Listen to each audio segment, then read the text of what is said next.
En exagérant un brin, si je veux étouffer la contestation, il faudrait que je trouve une solution. La totale. Une attaque ciblée, par surprise, et qui tétanise l'adversaire. Pierre-Olivier Zappa.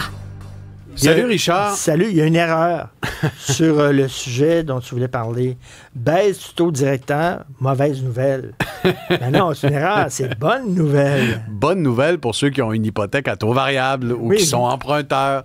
Mais où je veux t'amener, Richard, au sujet du taux directeur, en fait, tiens, je vais commencer par une analogie, Richard. Est-ce que tu as déjà administré un EpiPen à quelqu'un? Oui, ben oui. C'est un épisode un peu traumatisant. Oui. Moi, il y a 2 ans, j'étais sur une plage. Il y a une fillette qui mangeait des arachides qui a commencé à s'étouffer. Et là, la maman pensait que l'enfant s'étouffait, mais je soupçonnais qu'il y avait une réaction allergique. Alors, la maman est retournée à la maison. Je savais où elle habitait, puis je ne pouvais pas m'empêcher de réfléchir, de me dire, il y a quelque chose qui va mal virer.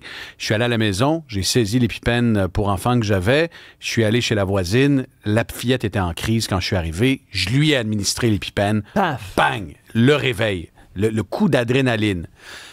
Finalement, l'histoire s'est bien terminée. Elle a été transportée à l'hôpital par ambulance. 2 EpiPen dans l'ambulance. Grosse réaction allergique, choc anaphylactique. Alors, la baisse du taux directeur, c'est l'EpiPen. C'est l'EpiPen dans une économie qui agonise, Richard. Si la un banque, électrochoc. C'est un électrochoc. C'est le coup d'adrénaline pour faire en sorte que l'économie retombe sur ses 2 pattes et continue de galoper. C'est ça la mauvaise nouvelle. Si tu es rendu à administrer l'EpiPen, c'est que ça va pas bien. C'est que ça va pas bien. C'est que le taux de chômage augmente. C'est que le PIB, la création de richesse, a reculé au Canada, 1,6 % au dernier trimestre. Et on a tous les signes avant-coureurs, on en a jasé ensemble, d'un scénario de récession. Qui plus est, les investissements en machinerie, en équipement stagnent au pays, sont même en recul au dernier trimestre.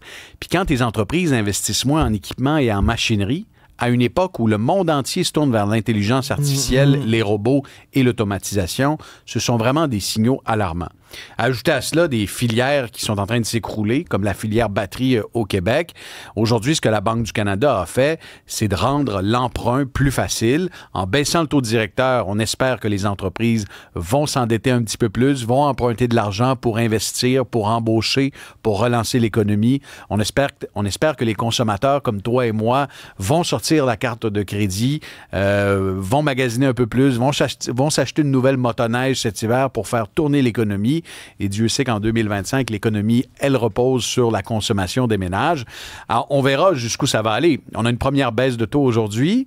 Il y a des institutions financières comme Desjardins qui prévoient qu'on en aura 2 autres d'ici Noël. On a l'impression que nos gouvernements sont à court d'idées pour relancer l'économie. Tu sais, le gros projet là, qui va tout régler, là, puis tout ça, là, on dirait que non, il n'y a pas de narratif. On ne sait pas c'est quoi. C'est quoi le plan cohérent? C'est quoi le plan? Est-ce que le plan, ce serait peut-être moins d'intervention aussi? Le débat est légitime dans la mesure où là, on a essayé plein de choses.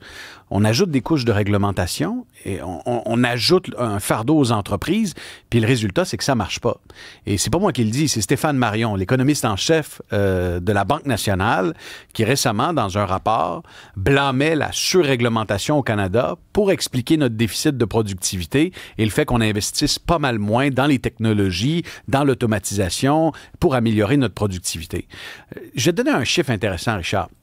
Si on regarde aux États-Unis, 45 % des travailleurs utilisent déjà l'intelligence artificielle générative au travail.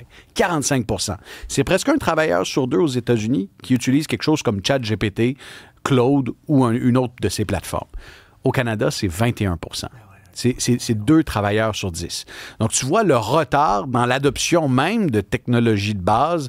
C'est la manifestation qu'il y a quelque chose qui tourne pas rond dans notre économie. Permets-moi d'arriver sur un autre sujet, parce qu'hier, j'ai regardé à vos affaires et je voyais l'entrevue que tu faisais sur les nouvelles lunettes Meta. Oui. Alors, ça me fascinait. Alors, c'est le genre de lunettes qu'on va pouvoir mettre, puis là, mettons, tu disais l'exemple, tu vois un tableau, puis là, soudainement, ta lunette va faire apparaître sur Ta lentille, ta carrément. lentille, des explications de la biographie du peintre, qu'est-ce que le tableau veut dire, etc. Là. Donc, c'est assez incroyable quand même. C'est assez incroyable. C'est MetaConnect, la grand-messe des technologies de Facebook et Instagram. Puis, ça existait déjà, des lunettes intelligentes, mais là, on passe à un autre niveau. Tu peux te projeter ta carte GPS pendant que tu es en vélo. Puis, si j'en ai parlé à l'émission À vos affaires, Richard, c'est parce que, tu sais quoi, le téléphone est menacé. La question que je pose, est-ce que l'avenir est entre nos mains ou sur notre nez? Le rêve éveillé de Meta, c'est de déclasser Google et Apple avec leur téléphone portable. Et éventuellement, que tu n'aies même plus besoin de tenir cette vieille bécane que j'ai entre les mains. Tu vas dire à ta lunette, appelle-moi, appelle Richard Martineau, etc., fais-moi jouer une vidéo et tout ça. Mais on va devenir comme des écureuils sur un double espresso, là, hyper distraits. T'imagines là, des cyclistes là, qui conduisent, mais qui regardent, je sais pas, un film en même temps. Mais tu penses qu'on a l'air de quoi en ce moment, Richard? Ben, ça va être rien qu'être pire. Ce matin, là, j'ai pris un instant de méditation dans le métro de Montréal. Je suis parti sur la ligne verte, je m'en allais au centre-ville. Je regardais les gens sur leur téléphone portable, qu'on ait l'air des écureuils ou des zombies. Je veux dire, on verra bien où la technologie va nous mener, mais c'est certain. On est toujours sollicité par des images, des informations, du bruit, de la musique, etc. C'est certain. Moi, pour l'instant, tu me dirais, est-ce que tu veux ce genre d'appareil-là sur ton nez, puis payer presque, en fait, plus de 1000 $ canadiens? Je te dirais, c'est pas le genre de produit qui m'intéresse. Mais c'est comme quand le premier iPhone est sorti, là, à la fin des années 2000.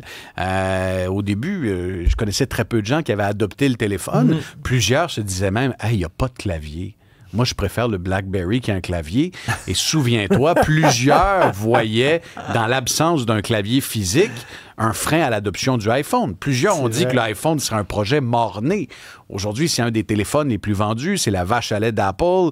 C'est plus de 50% des ventes du géant californien. Est-ce que tu penses que ça peut arriver avec ces lunettes intelligentes-là où ça va être adopté de façon massive? Je suis convaincu qu'avec les investissements que les géants de la technologie font dans ces appareils-là, il y aura un avenir. Quelle forme ça va prendre? Quel type de périphérique on aura sur le nez? Ça reste à voir. Le 17e, la lunette numéro 17, là? La lunette numéro 17. Ben, tu sais, comme il y a l'iPhone 15, 16, 17, 18, fait qu'ils vont dire, as-tu la lunette Meta 22? T'as pas le 22, voyons donc. Avec les verres fumés, puis là, tu vas avoir une antenne ultra connectée, tu vas pouvoir... Écoute, les possibilités sont infinies. Bon, ben, on regardera le 22 heures là-dessus. On t'écoute. Excellent. Merci. Merci, Richard.